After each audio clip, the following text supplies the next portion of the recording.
Dans un petit village niché au cœur de la savane, entouré de montagnes et de mystères, se trouvait une forêt dense que personne n'osait approcher, la forêt de Shambhala.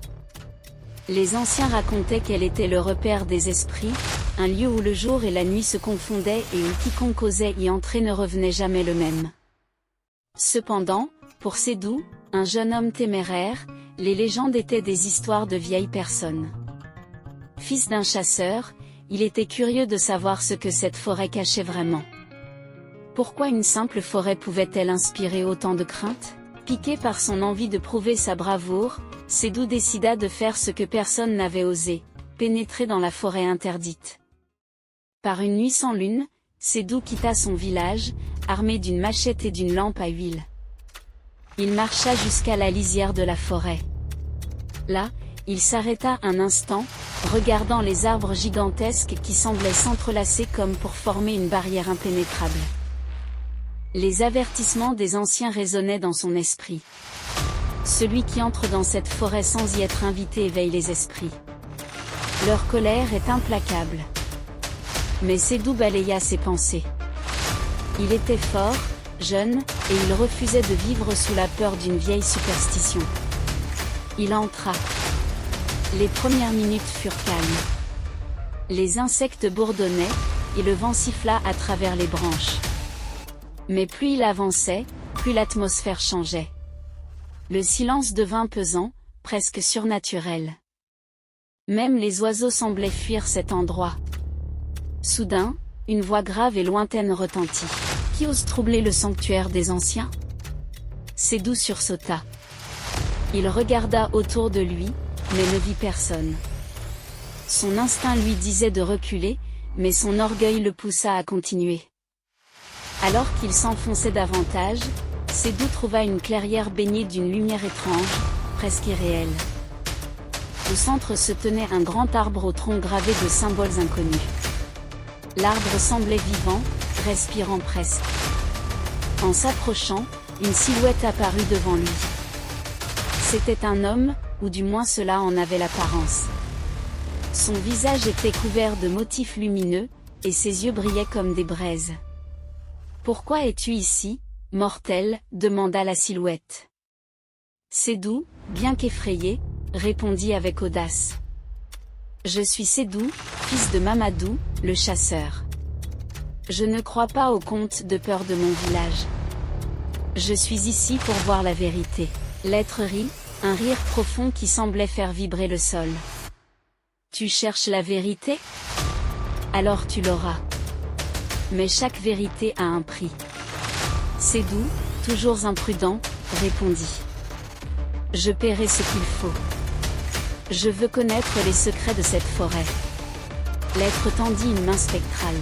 « Fais un pacte avec moi. En échange de la vérité, tu devras m'offrir quelque chose que tu chéris. » Sans réfléchir, Sédou accepta. Il posa sa main dans celle de l'esprit, et une douleur fulgurante traversa tout son corps. Quand il se réveilla, il était seul dans la clairière. Sédou revint au village avec un air triomphant. Il raconta à qui voulait l'entendre qu'il avait bravé la forêt interdite et qu'il en était revenu vivant. Mais quelque chose en lui avait changé. Les villageois remarquèrent rapidement qu'il semblait différent. Ses yeux avaient une lueur étrange, et sa voix était plus grave, presque irréelle. Les enfants le fuyaient, et même les animaux semblaient le craindre. Quelques jours après son retour, des événements inexplicables commencèrent à se produire. Les récoltes du village flétrirent du jour au lendemain. Les puits se tarirent, et des ombres semblaient rôder autour des maisons la nuit. Les anciens comprirent rapidement que Sédou avait déclenché la colère des esprits. Ils l'avertirent.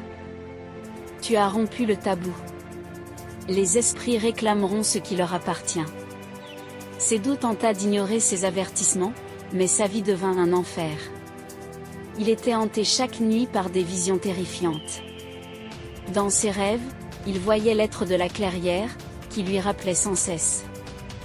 Le pacte doit être honoré. Bientôt, Sédou réalisa ce qu'il avait offert en échange de la vérité, sa propre humanité. son reflet dans l'eau ou les miroirs devint flou, presque inexistant. Il perdait peu à peu ce qui faisait de lui un homme. Un jour, il se réveilla pour découvrir que ses bras étaient marqués des mêmes symboles que l'arbre sacré.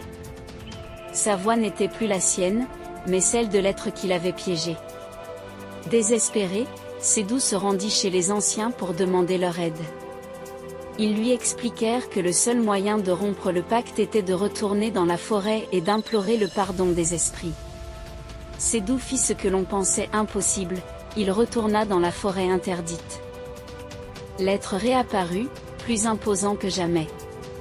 Le pardon n'efface pas les conséquences, mais il peut apaiser les esprits. Renonce à tout ce que tu possèdes, et peut-être seras-tu épargné. Sédou accepta de tout abandonner, sa maison, ses terres, et même son identité. Il devint un paria, errant sans but, mais les esprits le laissèrent en paix. Cependant, le village ne fut jamais plus le même. Les légendes sur Sédou devinrent une mise en garde pour les générations futures. Ne défie jamais ce que tu ne comprends pas. Certains pactes ne peuvent être rompus sans conséquence. Ainsi, Sédou disparut dans l'oubli, mais son histoire, elle, devint immortelle.